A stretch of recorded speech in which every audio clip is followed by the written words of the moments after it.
Ever wondered how a small, scattered group of nomadic tribes from the harsh steppes of Mongolia could build the largest contiguous land empire in human history?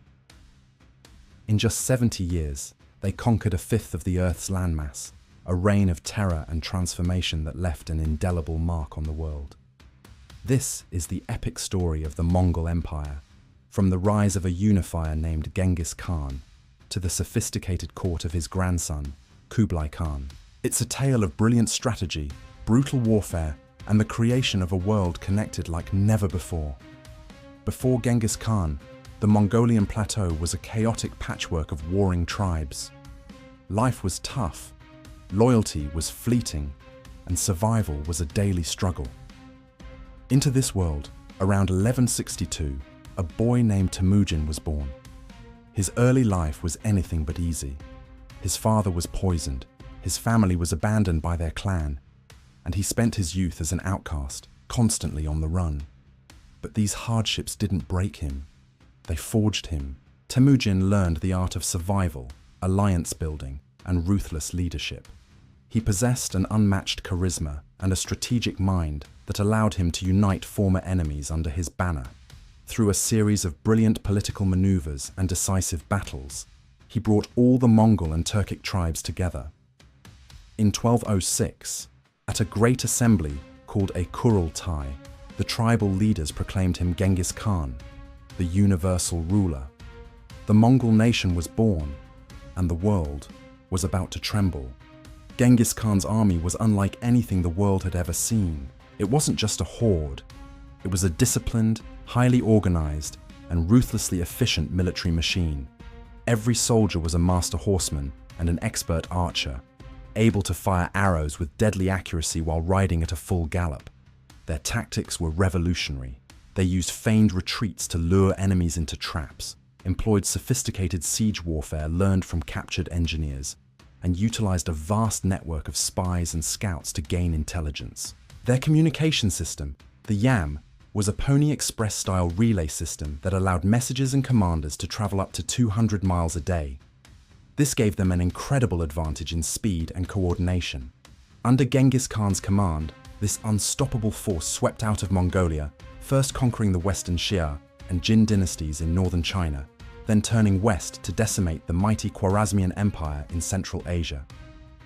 Cities that resisted were utterly destroyed, their populations massacred as a terrifying warning to others. It was a strategy of psychological warfare that made many cities surrender without a fight. By the time Genghis Khan died in 1227, his empire stretched from the Pacific Ocean to the Caspian Sea. After Genghis Khan's death, his vast empire was divided among his 4 sons, but the wave of conquest was far from over. His third son, Ogedei, became the second Great Khan and continued the expansion. Mongol armies pushed deeper into Russia, routing the Kievan Rus and storming into Eastern Europe. They annihilated a combined force of Polish and German knights at the Battle of Legnica and crushed a massive Hungarian army at the Battle of Mohi in 1241. Europe was gripped by panic, believing the Mongols to be a divine punishment. They were on the verge of storming Vienna, and all of Western Europe seemed poised to fall. Then, suddenly, the invasion stopped. News had arrived from the heart of the empire. The great Khan Ogedei was dead. According to Mongol tradition, all princes of the bloodline had to return to Mongolia to elect a new leader. This unexpected event saved Europe from further conquest, a continent spared by a succession crisis thousands of miles away. The Mongol tide receded from Europe, but their grip on Russia, known as the Golden Horde, would last for another 240 years. While one part of the empire terrorized Europe, another was focused on the Middle East. Hulagu Khan, another of Genghis's grandsons, led a massive army west with a clear objective: to destroy the remaining powers of Islam. In 1258, his forces reached the legendary city of Baghdad, the heart of the Abbasid Caliphate, and a global center of learning and culture for 500 years. After a short siege, the city fell. What followed was one of the most catastrophic events of the era. The Mongols sacked Baghdad with unimaginable ferocity. The Grand Library of Baghdad, containing countless precious manuscripts on science, medicine, and philosophy, was destroyed. Survivors said the Tigris River ran black with the ink from the books and red with the blood of the slaughtered scholars. The destruction of Baghdad was a devastating blow to the Islamic Golden Age.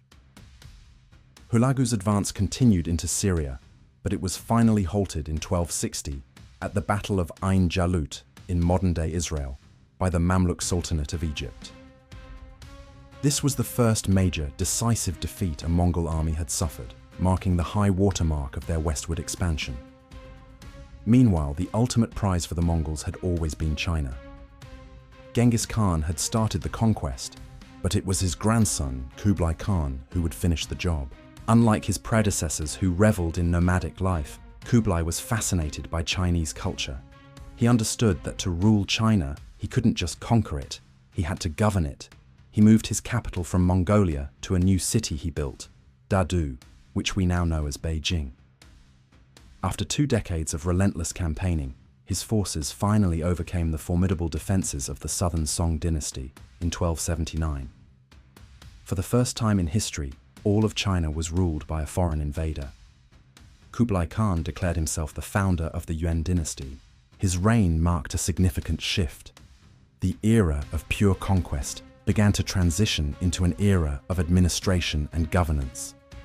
Under Kublai Khan, the Mongol Empire entered a new phase.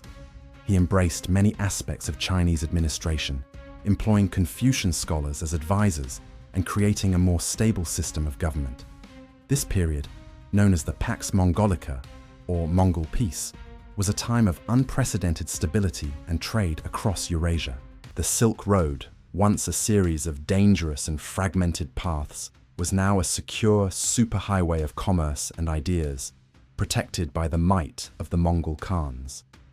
Merchants like Marco Polo could travel safely from Venice all the way to China, bringing back tales of a world beyond European imagination.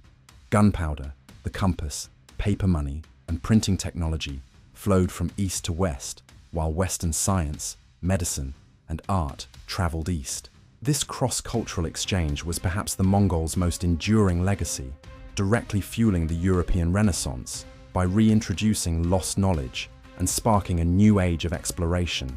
However, the vast Mongol Empire was too large and culturally diverse to remain united forever. After Kublai Khan's death in 1294, the cracks began to show. The empire had already fractured into 4 separate khanates: the Yuan dynasty in China, the Golden Horde in Russia, the Chagatai Khanate in Central Asia, and the Ilkhanate in Persia. These successor states increasingly fought amongst themselves, weakening their collective power. In China, the Yuan dynasty faced growing resentment from the native Han Chinese population. Famines, floods, and plagues, including the Black Death, which may have spread along Mongol trade routes, fueled rebellions. In 1368, a peasant rebel leader named Zhu Yuanzhang captured the capital and drove the Mongols back to the steppes, establishing the Ming dynasty. One by one, the other khanates also declined and fell. The great Mongol Empire, forged in fire and speed, eventually dissolved back into the vastness of the steppes from which it came. From a boy named Temujin to an emperor named Kublai, the story of the Mongols is a breathtaking saga of unity, conquest, and connection. In less than a century, they reshaped the world map, linking East and West in ways that had never been seen before. Their methods were often brutal, leaving a trail of destruction that is impossible to ignore. But their legacy is also one of innovation, trade, and a global exchange of ideas that fundamentally altered the course of human history. They were the storm that swept across the world, and when the dust settled, the world was forever changed. Thank you so much for joining us on this journey through the Mongol Empire. If you found this story as fascinating as we do, please hit that like button, subscribe to our channel, and ring the bell so you don't miss our next historical adventure. Let us know in the comments what part of Mongol history you find most incredible. Thanks for watching, and we'll see you next time.